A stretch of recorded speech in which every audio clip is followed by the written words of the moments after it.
Hello दोस्तों, मैं हूं अमृता। हमारी चैनल रैमपेज में आप सभी का स्वागत है। अगर आपने हमारे चैनल को अभी तक सब्सक्राइब नहीं किया है तो प्लीज़ सब्सक्राइब कर दीजिए। आज मैं साड़ी से रीयूज़ प्रोजेक्ट करने वाली हूँ। कली कट गाउन कैसे काटिंग और स्टिचिंग करते हैं वो मैं सिखाऊंगी। इसके लिए मैंने साड़ी के साथ मीटर अस्तर लिया है। बॉडीज़ कट करने के लिए सबसे पहले मैं बॉडीज़ की लेंथ वाइज 4 फोल्ड में कपड़े को काटिंग कर लिया है। काटिंग करने के बाद अब मैं बॉडीज़ की लंबाई ले लूँगी। मैं बॉडीज़ की लंबाई रख रही हूँ 14.5 इंच, उसके साथ 1 इंच प्लस करके 15.5 इंच पे मैं मार्क करूँगी। शोल्डर के लिए मैं 16 इंच पे मार्क करूँगी। ये मेरा छोटा सा राउंड नेक होगा, इसलिए मैं 6 इंच ले रही हूँ। अब मैं उन्हीं 6 इंच को आर्म होल के लिए यानी चेस्ट लाइन के लिए नीचे की तरफ भी मार्क कर लूँगी। मार्क करने के बाद अब मैं बैक के लिए आपको शोल्डर के साथ 1/2 इंच प्लस करके मार्क करनी होगी। मार्क करने के बाद अब आर्म होल लाइन को सीधा खींच लूँगी। अब मैं चेस्ट की मार्किंग करूँगी। मेरी चेस्ट है 40 इंच, उसका 1/4 करना होगा। फिर उनके साथ 1/2 इंच प्लस करना होगा लूजिंग के लिए, फिर 1.5 इंच सिलाई मार्जिन के लिए। कमर के लिए आपको कमर की चौथी भाग लेनी होगी, उसके साथ 1/2 इंच लूजिंग के लिए, 1 इंच टेकन के लिए, फिर 1/4 इंच आपको मार्जिन के लिए लेना होगा। आप आपके हिसाब से सिलाई मार्जिन रख सकते हो। अब मैं आर्म होल की शेप दे दूंगी। बैक आर्म होल के लिए कोनाई से 1.5 इंच पे और फ्रंट आर्म होल के लिए 1 इंच पे मार्क किया है। अब इस मार्क को मिलाते हुए मैं आर्म होल की शेप दे दूंगी। आर्म होल की शेप देने के समय आपको सिलाई मार्जिन से थोड़ा सा नीचे की तरफ मार्क करनी होगी। इसी तरह से करने से आपको आर्म होल के नीचे की कपड़ा नहीं जमेगी। मैं नेक विथ 3 इंच रख रही हूँ। आप चाहे तो यहाँ पे भी डायरेक्ट आप नेक की कटिंग कर सकते हो, यानी नेक की मार्किंग कर सकते हो, पर मैं बाद में करूँगी। मैं कमर की एक शेप दे दूँगी। कमर की शेप देने के लिए मैं नीचे से ऊपर की तरफ 1/2 इंच पे मार्क करूँगी और शेप स्केल की मदद से मैं इसको शेप दे दूँगी। शेप देने के बाद अब इनको काट लेनी होगी। मैं इन कपड़े को बैक पार्ट से मैं काटूँगी। अब आपको बैक पार्ट को अलग कर लेनी होगी और फ्रंट पार्ट की आर्म होल की मार्किंग से आपको फ्रंट आर्म होल भी कटिंग कर लेनी होगी। अस्तर के अनुसार मेन फैब्रिक पे भी आपको बॉडीज कट कर लेनी होगी। इस तरह से मैंने मेन फैब्रिक को भी कट कर लिया है। कट करने के बाद अब मैं इनकी गले को काट लूँगी। गले को काटने के लिए सबसे पहले मैं जो बताई थी 3 इंच नेक विड्थ रखी थी मैंने, और गले की लंबाई में रखूँगी 6.5 इंच। 6.5 इंच पे मैं राउंड नेक की मार्किंग कर रही हूँ। आप आपके अनुसार कोई भी नेक की शेप मार्किंग कर सकते हो। नेक की मार्किंग करने के बाद फैब्रिक के साथ गले को रेडी कर लूँगी। उसके साथ मैं टेकिन को भी स्टिच कर लूँगी। इनकी मार्किंग के लिए आपको 3.5 इंच की दूरी पे 4.5 इंच लंबाई रखते हुए आपको टेकिन की मार्किंग कर लेनी होगी। मैं इस वीडियो में टेकिन की मार्किंग करना नहीं दिखाई है। अब देखिए, मैंने इस तरह से टेकिन को स्टिच कर लिया है और दोनों बॉडीज़ की गले को भी रेडी कर लिया है। अब मैं स्लीव्स की कटिंग करूँगी। अब मैं स्लीव्स की कटिंग करूँगी। स्लीव्स की कटिंग करने के लिए मैंने 22 इंच लंबा और 11 इंच चौड़ा कपड़ा ले लिया है।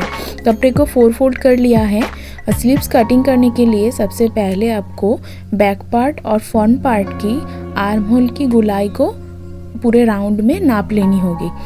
नापने के बाद अब आपको पूरे नाप को आधा करना है और उससे 1 इंच माइनस करना है। मैंने जो भी नाप आया था उनका डबल फोल्ड कर लिया है। डबल फोल्ड करने के बाद जो भी आया था उसमें से 1 इंच माइनस करके मैंने मार्क कर दिया है। इससे आसानी होती है। अगर आपको कोई कैलकुलेशन में प्रॉब्लम हो तो आप इस तरह से भी नाप ले सकते हो।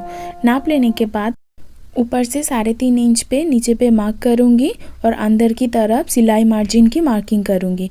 फिर मैं लिए सबसे पहले आपको पूरे नाप की आधा लेनी है और सिलाई मार्जिन के लिए आपको जो भी सिलाई मार्जिन रखना है उतना रख सकते हो।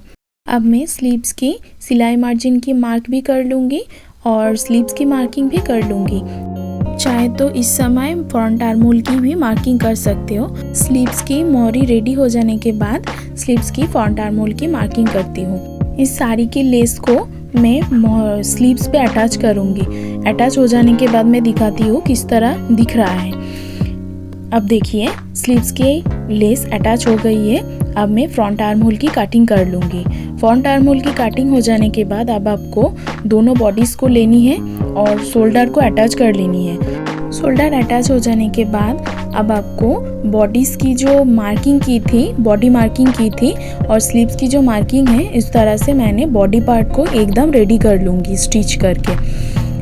देखिए मैंने बॉडीज़ पार्ट को रेडी कर लिया है। एकदम साइड से बॉडी मार्किंग की जो मार्क की थी उस तरह से एकदम सिलाई करके मैंने बॉडी पार्ट को रेडी कर लिया है।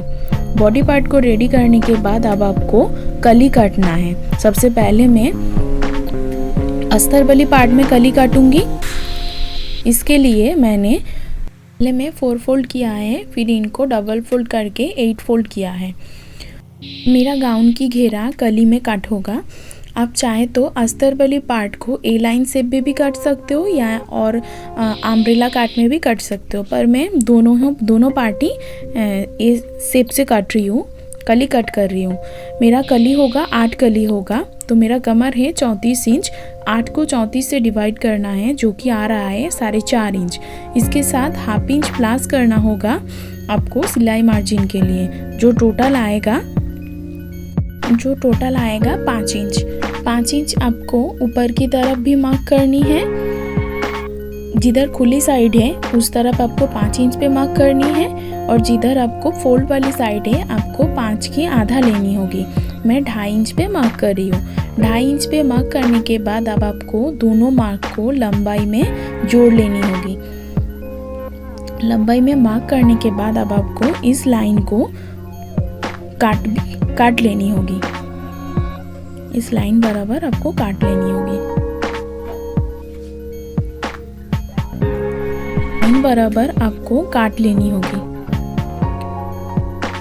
कली काट जाने के बाद अब आपको कमर की तरफ कमर को मिलाते हुए इनको रखना है। अब आप ध्यान से देखिए, कली की एक तरफ तिरछी है और एक तरफ सीधी है। आपको क्या करना है, तिरछी तरफ सिलाई करते समय आपको क्या करना है कि तिरछी तरफ को सीधी तरफ से मिलाना है और स्टिच करना है। इस तरह से स्टिच करने से आपकी जो एक कली छोटा या कली बड़ा हो जाता है ना, उसका प्रॉब्लम नहीं होगा। आपको तिरछी वाली साइड से सीधी वाली साइड को मिलाते हुए आपको स्टिच करना होगा।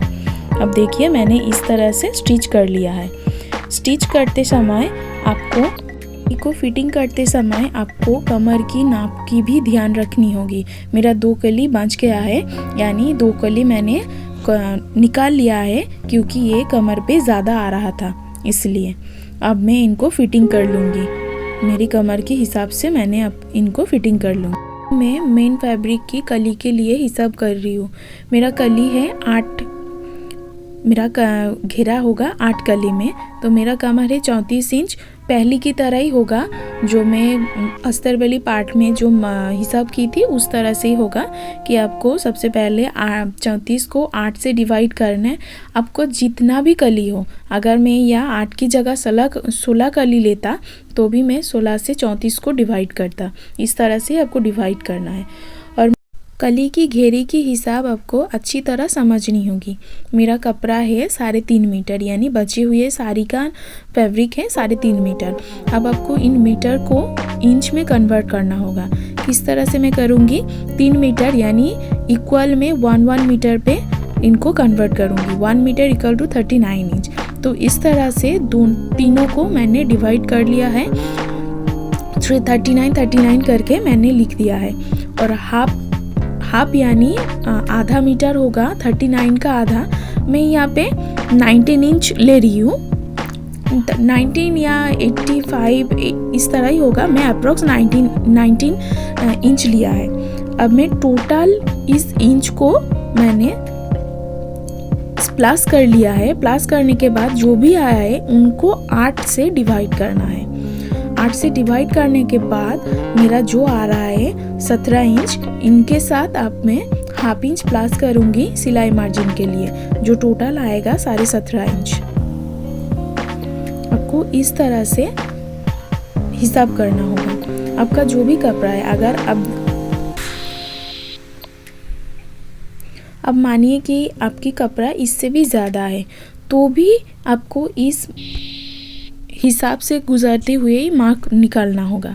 ठीक है, अब इस फॉर्मूला अप्लाई कीजिए और अच्छी तरह आपको घेरा भी निकल जाएगा। मैं दिखा रही हूँ कली की फरमा कैसे निकालते हैं। वो फरमा निकालने के लिए जो कागज़ लिया है उनका मिडिल करना है। मिडिल करने के बाद कमर के नाप के लिए आपको मिडिल लाइन से दोनों तरफ आधा आधा लेनी है और नीचे की तरफ भी घेरे के लिए आपको जो भी घेरा है उस मिडिल लाइन से दोनों तरफ आधा आधा करके लेना होगा। ये कली की फरमा काट के रेडी हो गया है। ऊपर की मिडिल लाइन की दोनों तरफ मैंने 2.5 इंच करके लिया है और नीचे की तरफ 8.5 इंच करके दोनों तरफ मैंने लिया है। क्योंकि कैमरे की सेटिंग के प्रॉब्लम से मैंने आपको ऊपर की तरफ नहीं दिखा पाई, इसके लिए सॉरी। अब मैं फॉर्मा को आपको कपड़े की सीधी तरफ रखना है और नीचे की तरफ मिलाते हुए आपको फॉर्मा की बराबर से आपको काट लेनी होगी। इस तरह से मैं पूरे 8 कली काट लूँगी। देखिए मैंने 8 कली काट लिया है। कली को स्टिच करके जॉइंट भी कर लेनी होगी। स्टिच हो जाने के बाद मैं कमर के हिसाब से कली को रेडी कर लिया है। एकदम रेडी हो जाने के बाद अब आपको क्या करना है, बॉडीज पार्ट को लेनी है और फिर से और एक बार नाप लेनी है कि पूरे नाप सही है कि नहीं। फिर मैं अस्तर वाली पार्ट को ले लूँगी, अंदर की तरफ रखते हुए इनको मेन फैब्रिक और अस्तर वाली फैब्रिक को कमर से मिलाते हुए दोनों को आपस में स्टिच कर लूँगी। स्टिच करके अटैच करने के बाद अब मैं बॉडीज पार्ट के साथ राउंड में घुमाते हुए इनको स्टिच करके रेडी कर लूँगी। रेडी करने के बाद अब मैं नीचे की तरफ से अस्तर वाली पार्ट की राउंड को पक्की करने के लिए सबसे पहले डबल फोल्ड करूँगी, फिर मैं स्टिच कर लूँगी और मेन फैब्रिक के जो पार वाली हिस्सा है उनको मैं स्टिच कर लूँगी राउंड में। ये ड्रेस बन के रेडी हो गया है। Thanks for watching.